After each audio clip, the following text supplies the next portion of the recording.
ہم جب اللہ تعالیٰ سے کچھ مانگتے ہیں، فار ایگزامپل میں مثال دیتا ہوں کہ میں اللہ تعالیٰ سے مانگتا ہوں یا رب العالمین آپ ہر چیز پر قادر ہیں، تو اس کے ہٹ کے ہم کسی اعلیٰ بزرگ اللہ کے ولی سے کچھ مخاطب ہوتے ہیں، ہم کہتے ہیں کہ آپ یہ کر سکتے ہیں، ہم اللہ تعالیٰ کے لیے تو ضمیر استعمال کر رہے ہیں اور کسی اعلیٰ بزرگ کے لیے آپ ضمیر استعمال کر رہے ہیں، حالانکہ اللہ تعالیٰ کی ہستی عظیم ہے.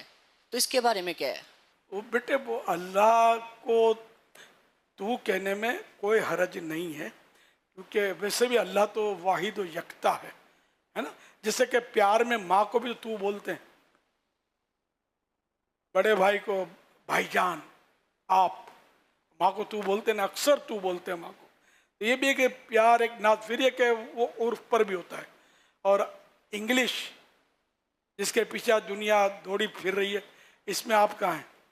ہو آر یو. باپ کو بھی بولو گے ہو آر یو، ایک دن کے بچے کو بولو گے ہو آر یو، وہ تو یو ہے وہاں. یو کا مطلب اب تم کرنا ہے تو تم کرو، آپ کرنا ہے تو آپ کرو، تو کرنا ہے تو کرو، یور میٹر ہے یو. تو اس لیے مطلب یہ ضروری نہیں. سرکار صلی اللہ علیہ وسلم کو ہم آپ بولتے ہیں نا. اور تحیاتوں میں السلام علیکہ ایھا النبی، یہ کا یہ ہے بے واحد کا، ایک کا لفظی معنی اس کے یہ بھی بنیں گے کہ اے نبی تجھ پر سلام ہو. تو مگر ہم اردو میں بولیں گے تو آپ بولیں گے.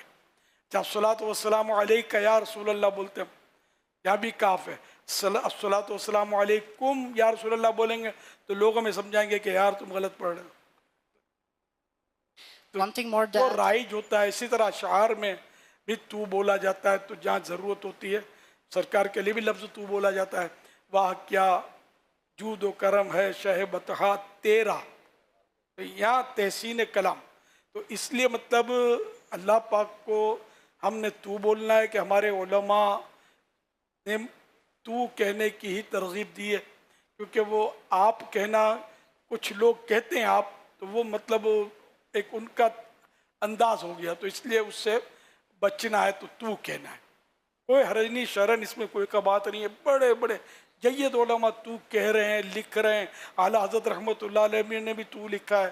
تو کیا ہم سب کیا ہم ان سے زیادہ علم والے ہیں، ادب والے ہیں؟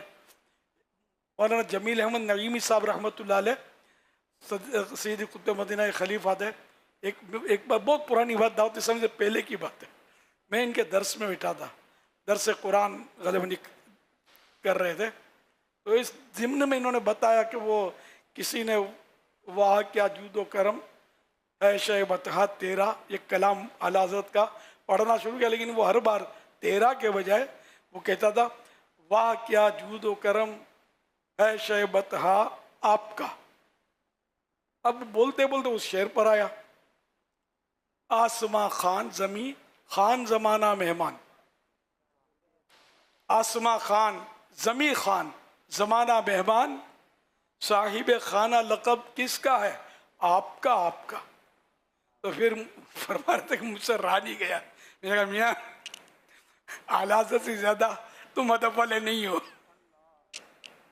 جو اعلیٰ حضرت نے لکھا ہے وہ پڑھو. تو اب یہ کہ وہ تو فن شعری سے بھی ہٹ گیا نا آپ کا کہنے سے. تو وہ مصرع نے ساقط الوزن ہو گیا، تو وزن ٹوٹ گیا. تو فنی بھی تو اعلیٰ حضرت رحمۃ اللہ نے کہیں تو جو ہے نا یہ زیادہ حسین لگتا ہے، کہیں آپ زیادہ حسین لگتا ہے، کہیں تم زیادہ حسین لگتا ہے. تو اب یہ کہ اس میں بعض لوگ اصرار کرتے ہیں آپ کا، تو وہ خطا پر ہیں. ہمارے جو علماء اور اعلیٰ حضرت اور صدر الشریعہ مولانا امجد علی صاحب رحمۃ اللہ اور دیگر کئی علماء جو اردو کے ماہرین تھے، وہ جو فرماتے ہیں وہ درست.